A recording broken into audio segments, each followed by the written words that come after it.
My brother Ethan and I grew up in a small house in Ohio with parents who worked hard, but never had much. I learned early that if I wanted something, I had to earn it myself. That's why, from the time I was 15, I worked every part-time job I could find and saved every dollar. I had one goal: to go to my dream college and build a future better than what I grew up with. That college fund became the most important thing in my life, the result of years of effort and a small inheritance from my grandmother that I cherished deeply. Ethan never understood that kind of responsibility. He was always the kind of person who assumed things would somehow work out for him. When he met Claire, she encouraged that attitude even more. She loved talking about big plans and luxury vacations, even though they both struggled to keep up with basic bills. To her, Ethan deserved the best life, and she didn't hide the fact that she thought I was lucky to have money saved. I could feel them eyeing it sometimes, like they didn't see it as mine, just something sitting there unused. When they announced their wedding, everyone acted like it was the biggest event our family had ever seen. I was happy for them, but I also knew their budget was tight. Still, I never once imagined they'd look at my college fund as a solution. I trusted Ethan because he was my brother. Even with all his careless habits, I believed he would never cross a serious line with me. A few days after their wedding, they left for what they called a much-needed honeymoon. I didn't ask questions. I just assumed they had saved or gotten help from Claire's side. I was focused on my own plans, counting down the days until I would pay my college deposit. I remember sitting on my bed, excited, thinking about dorm life, classes, new friends, everything I'd worked so hard for. That excitement didn't last. When I logged into my account and refreshed the page, I froze. Years of savings gone. Not a mistake, not a glitch, just a balance so low I felt sick. I stared at the screen, wondering how something like that could even happen. I checked every detail, every transaction, and it felt like the room was spinning around me. The money I had spent my entire teenage life building had vanished in a way that didn't make sense. My first thought wasn't anger. It was disbelief. I felt this heavy weight in my chest because I knew something was very wrong. I had protected that money so carefully, and the idea that someone could reach in and take it felt unreal. I kept opening and closing the app, hoping it would somehow fix itself, but it didn't. My future, my whole plan, had disappeared in a single moment. And the worst part was the sinking feeling that I already knew who was behind it. Ever since I was a kid, the University of Michigan felt like a dream that lived just out of reach. I used to watch videos about the campus, read stories from students, and imagine myself walking across the huge lawns with a backpack full of books. I didn't come from a family where college was guaranteed. My parents always hoped I'd go, but they couldn't pay for it. That part was on me. And honestly, I never minded. Working for something made me feel like I deserved it. So at 15, while most of my classmates spent their weekends hanging out, I took whatever jobs I could find. I babysat, stocked shelves, cleaned offices, worked fast food, and saved every bit I could. Every dollar mattered. I had a small savings journal where I wrote down every shift, every deposit, and every milestone. It became something I was proud of. I wasn't just saving money. I was building my future one shift at a time. The only boost I ever got was from my grandmother. Before she passed away, she left me a small inheritance with a note saying she wanted me to go further than she ever could. I kept that note in my dresser, folded neatly, and whenever I felt tired or overwhelmed, I reread it. It reminded me why I was doing all of this. Her gift wasn't huge, but it was enough to push me closer to my goal, and I guarded it with everything I had. I didn't talk much about the fund. Not because I didn't trust my family, but because I didn't want it to become a topic people argued about or compared. I liked keeping it quiet. I thought when the time came, everyone would be proud of me. I imagined showing my acceptance letter, telling my parents I could cover the costs myself, and seeing their faces light up. I believed they'd admire the dedication and discipline it took to get there. Even when life felt repetitive, school, work, sleep, repeat, I kept reminding myself what waited on the other side.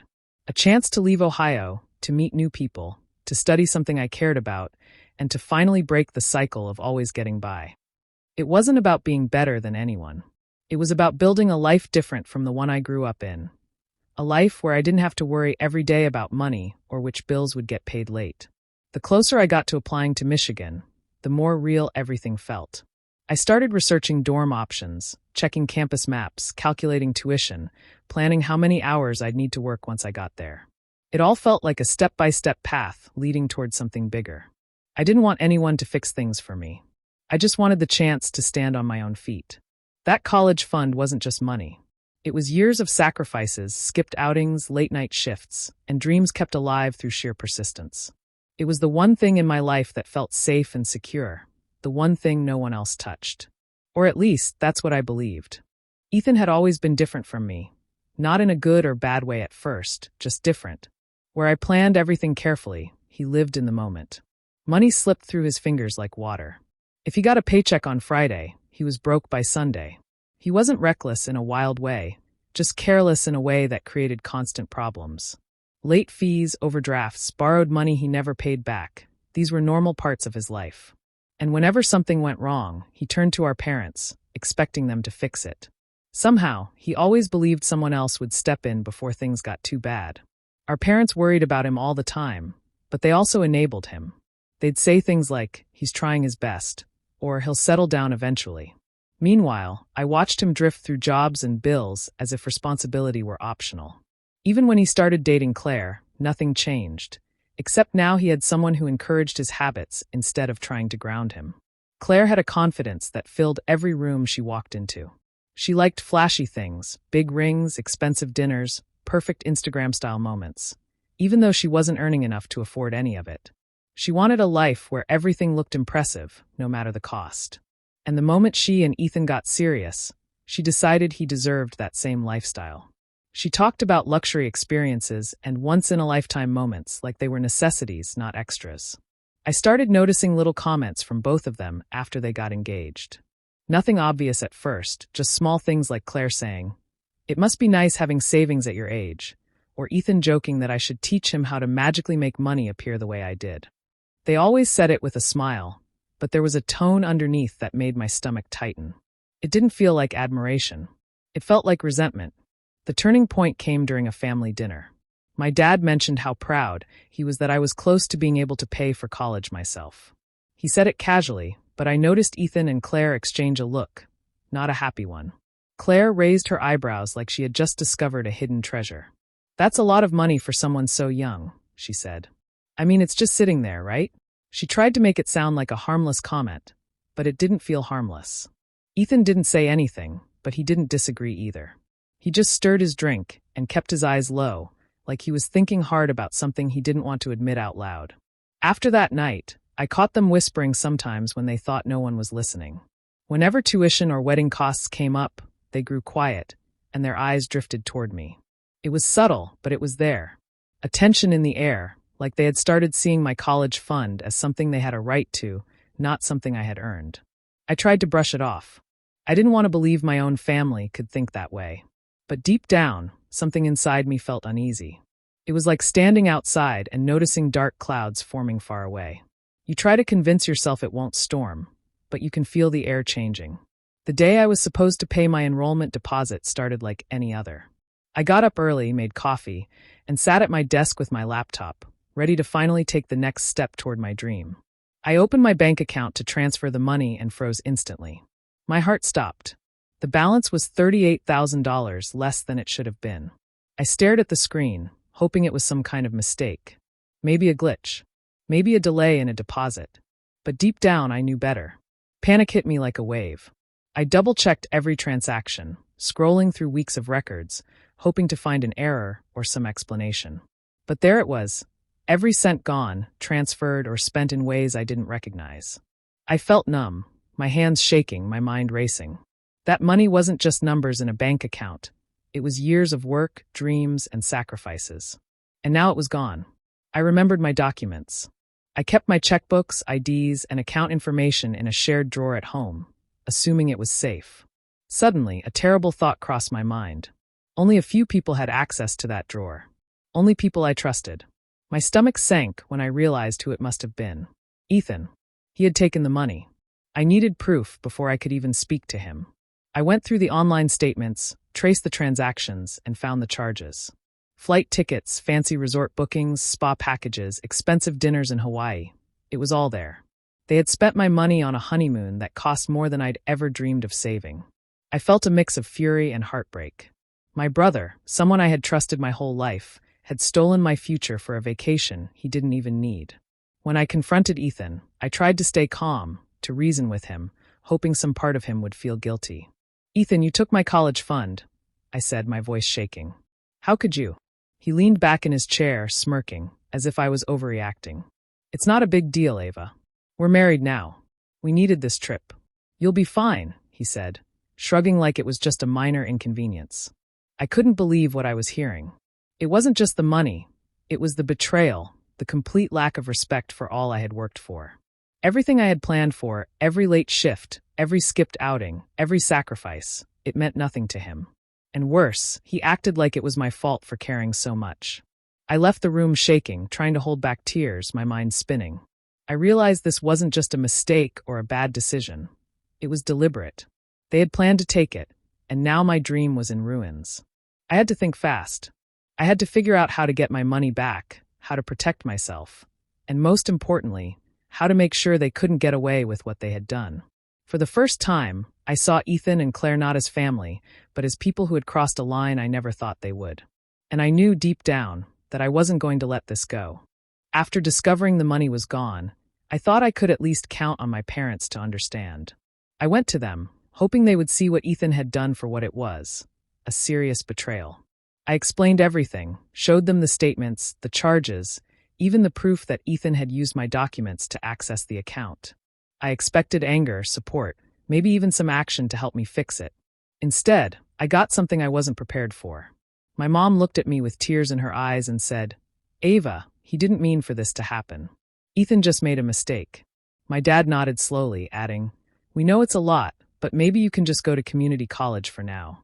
It's not the end of the world." I felt like someone had punched me in the stomach. Years of work, sacrifice, and dreams, and they were telling me to settle. The people I trusted most, my own family, were defending the one who had stolen from me. Ethan, on the other hand, didn't show a hint of guilt. He casually explained that the wedding and honeymoon had been stressful, and that he deserved a break. His words hit like knives, not just because of what he said, but because everyone seemed to agree, or at least excuse him. I couldn't understand it. How could my parents see this as a mistake and not as a crime? How could they act like my years of saving, every single late shift, every skipped outing, were less important than Ethan's comfort? I felt betrayed, not just by Ethan, but by the people who were supposed to protect me.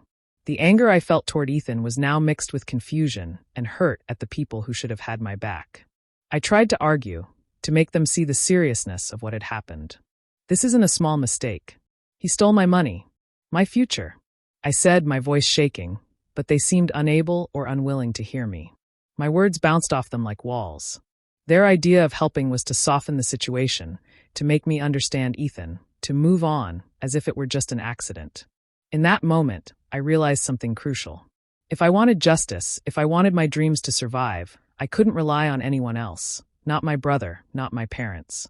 Their loyalty, their sense of fairness, had a limit, and it clearly didn't include me. I had to take control. I had to figure out a way to fix this myself, to reclaim what was mine, and to make sure Ethan faced the consequences he deserved. Sitting alone that night, I felt a mix of heartbreak and determination. My parents' words stung, but they also lit a fire inside me. I would not let anyone, no matter who they were, steal my future. Ethan's theft had shattered trust, but it had also made something else clear. I was stronger than I realized, and I wasn't going to let betrayal define my life. That night, I couldn't sleep. I kept turning over everything in my mind: Ethan, Claire, my parents, and most of all, my stolen money. I stared at the ceiling, imagining what life would look like without my dream. Community college could be an option, but it wasn't the same. I had spent years planning for the University of Michigan. Every shift, every sacrifice had been for that specific goal. Now it felt like someone had pulled the rug out from under me. I started calculating what I had left. Even after my savings were gone, I had a small emergency fund, but it was barely enough to cover a few months of expenses. My enrollment deposit alone was gone, and tuition was out of reach. I felt a heavy knot in my stomach as the reality sank in. My plans, my hard work, my dreams. It all seemed lost because of Ethan's selfishness and my parents' refusal to step in. As I lay there, an idea began to take shape. Maybe I couldn't rely on anyone else, but I could rely on myself. I could take control of the situation. I remembered every story I had ever heard about people being held accountable for fraud or theft. Maybe it wasn't too late to fight back legally and financially. Maybe Ethan could feel a fraction of the panic and fear he had caused me. I began to make a mental list of everything I needed. Proof of the theft, records of transactions, and evidence that Ethan had used my personal information without permission. I also thought about the legal side, identity theft, financial fraud, and unauthorized transactions. If I did this right, he wouldn't just feel guilty. He would be responsible in a way that hurt him where it mattered. The more I thought about it, the more I felt a strange sense of calm. My anger had turned into focus. Instead of feeling powerless, I started planning every step carefully. I imagined confronting him with facts he couldn't argue with, taking action that would make him realize the consequences of his selfishness. I thought about every late-night job, every skipped outing, every moment I had worked toward my dream, and I felt a determination that was stronger than the heartbreak. I also realized that moving out might be necessary. Being in the same house as Ethan and Claire, watching them live comfortably while my future was stolen, was unbearable. I needed distance, both physically and emotionally, to carry out my plan. Cutting contact, at least temporarily, would give me space to act without distractions or interference. By the time dawn broke, I had made a decision. I would fight back, not with anger or words alone, but with action that could not be ignored. I wouldn't just recover my money. I would make sure Ethan understood the full weight of what he had done. For the first time since discovering the theft, I felt a sense of control return. I wasn't just a victim anymore. I was ready to take the steps needed to protect my future, and to make Ethan pay the price for his betrayal. In the days that followed, I moved with a quiet purpose. I didn't argue with Ethan or bring up the money again. I didn't even mention it to my parents. I acted calm, almost indifferent, because I knew I needed time and space to put everything together without anyone guessing what I was planning. If Ethan sensed anything, he might try to cover his tracks, and I couldn't risk that. The first thing I did was gather proof. I printed every bank statement, every transfer, every charge tied to the honeymoon. I highlighted dates, amounts, and locations. I pulled up my old signatures from documents and compared them to the ones used to authorize the transactions. They were sloppy copies of my handwriting, and the differences were obvious. It was clear someone had tried to imitate my signature and failed. Next, I searched through the shared drawer where I kept my documents. My social security card had been moved. My old checkbook was out of place. Folders that were usually neatly stacked looked disturbed. It was small, but it was enough to confirm what I already suspected. Ethan had been digging through my things. I put all of my evidence in a folder and made copies. I wanted no mistakes, no missing pieces. This wasn't just about getting revenge. It was about protecting myself legally. If I made one wrong move, Ethan might twist the story to make me look dramatic or unstable, something he had always been good at doing whenever he got in trouble. Once I had everything ready, I scheduled an appointment with a legal advisor. I felt nervous walking into the office, but the fear faded once I explained what happened. The advisor listened carefully, looked at the documents, and told me plainly that I had a very strong case. Identity theft, fraud, unauthorized use of financial information. He said if I chose to pursue it, Ethan would be held responsible, and I had enough evidence to make it nearly impossible for him to deny. Hearing that gave me a strange mix of relief and sadness. I never imagined I would be in a situation where I had to legally protect myself from my own brother. But the advisor reminded me that family doesn't excuse crimes, and what Ethan had done could have ruined my future. Those words stayed with me. After that meeting, something inside me settled. I had a plan, and I knew exactly what to do. I went home, walked into the house as if nothing had changed, and greeted everyone normally. Ethan made a few jokes, and I even forced a smile, pretending that I had accepted everything and moved on. I didn't want him to suspect that I was preparing something much bigger than an argument. Every time I saw him relax around me, every time he smirked thinking he had gotten away with it, it only strengthened my resolve. I wasn't acting out of anger anymore. I was acting with intention. I had been quiet for too long, and now I finally had the tools to make him face what he had done. Revenge didn't need shouting or threats. It only needed patience, something I had plenty of. I discovered the credit card almost by accident while going through my records. Ethan had used my personal information to open a new card in my name, assuming I would never check.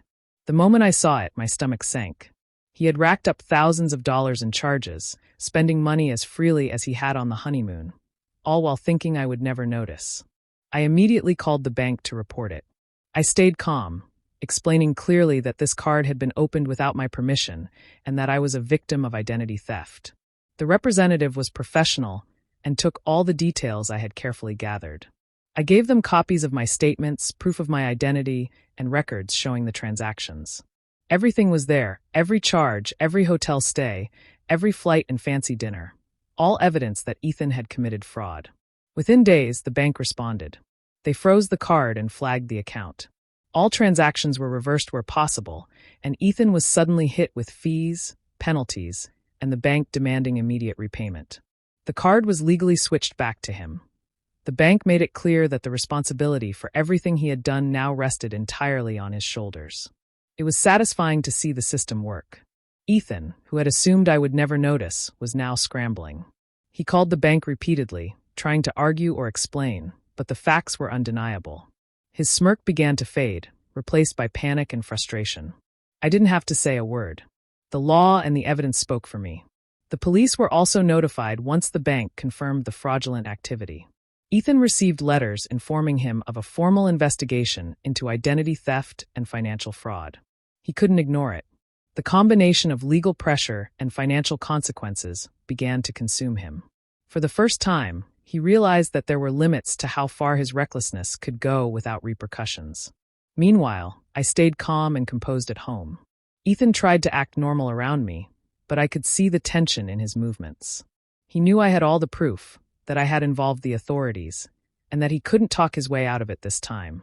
It was a strange mix of relief and vindication to watch someone so confident be forced into a corner by the consequences of their own actions.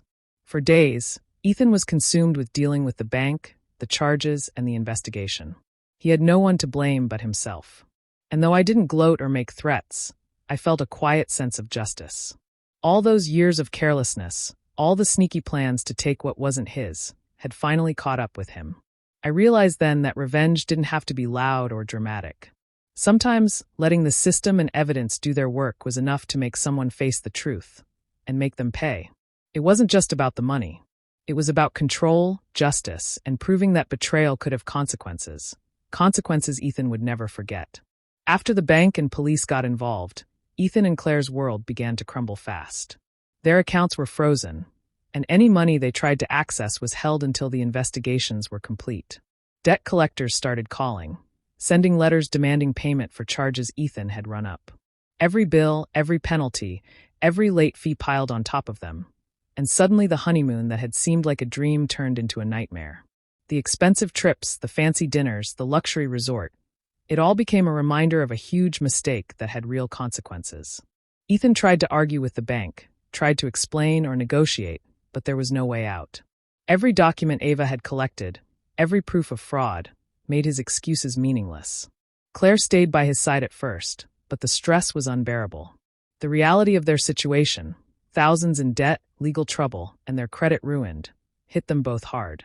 For the first time, they were forced to face the consequences of their choices and their disregard for other people's lives. Meanwhile, I knew I had to make changes in my own life too. Staying in the house felt impossible. Every time I saw Ethan, I was reminded of the betrayal, and every time I saw Claire, I remembered the part she played in encouraging him. I started making plans to move out.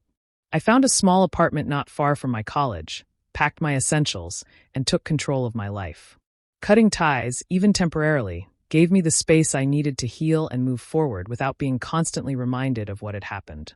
Once I was settled, I focused on my college applications again. Losing my fund had been devastating, but I refused to give up. I applied for grants, scholarships, and victim compensation programs that could help me cover tuition. Each approval letter, each small contribution, felt like reclaiming a piece of what Ethan had taken. Slowly, step by step, I rebuilt my path toward my dreams, determined not to let anyone else control my future. Emotionally, it was a strange mix of satisfaction and sadness. Seeing Ethan and Claire struggle was painful in some ways, but I also felt justice had been served.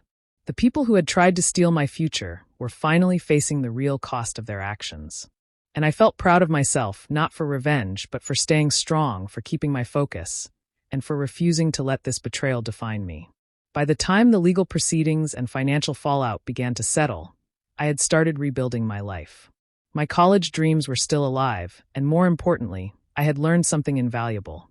Betrayal might hurt, but strength and persistence could turn it into power. I wasn't just a victim anymore. I had reclaimed control, and nothing Ethan or Claire could do would ever take that away from me. For the first time in months, I felt a sense of peace. My future was mine again, and this time, nothing could stop me. Months passed, and the consequences of Ethan's actions hit him harder than I ever imagined. Every bill he had racked up, every fee, and every legal penalty piled on top of him. He had to take double shifts at work just to keep up with the payments. The life of luxury he and Claire had imagined vanished overnight, replaced by stress, exhaustion, and mounting debt. The smirk he had worn when he stole my money was gone, replaced by worry and fear.